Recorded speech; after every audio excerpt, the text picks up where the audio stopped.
Wena mphele Damascene. Kwabamnyama. Akakafika emakholweni. Kodwa wanyathela nje thale. Yasinyathele khona. Amathonya wolwethu. Umhlaba uyowethu. Wakhohlwa ukuthi imvuseleke. Ibambe iDamascene kulona. uNkulunkulu ubambe iDamascene. Paul uhlezi kwenza ukulungela.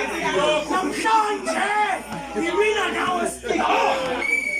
Uqondana nabantu. Namhlanje ubambene nawe.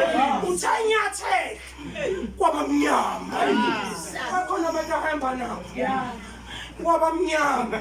Kuthiwa ke wehla ukukhanya. Oh yes. Ay, Mbovu. Siyeke leyo nyazi soyilungisa ngelinye ilanga.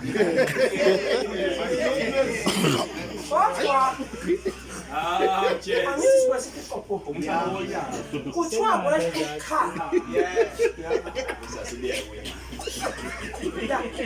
Nathi malehla ukukhanya. Asekuba mnyama emehlweni. Inkosi yaSawuli. Hayi emehlweni alaba hamba. Ngoba into ayikho ngabo. Kodwa ingoSawuli.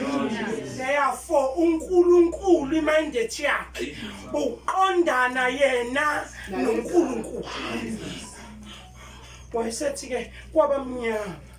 Waseyakhuluma uNkulunkulu.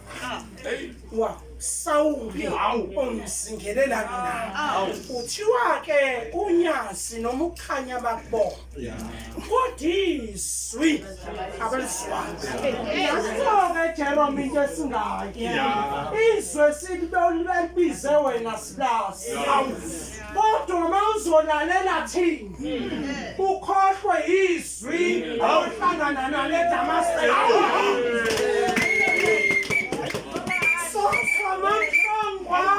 Waleli bandla lifike ngenxa yokuthi wena walalela abantu uzolalela owabizayo.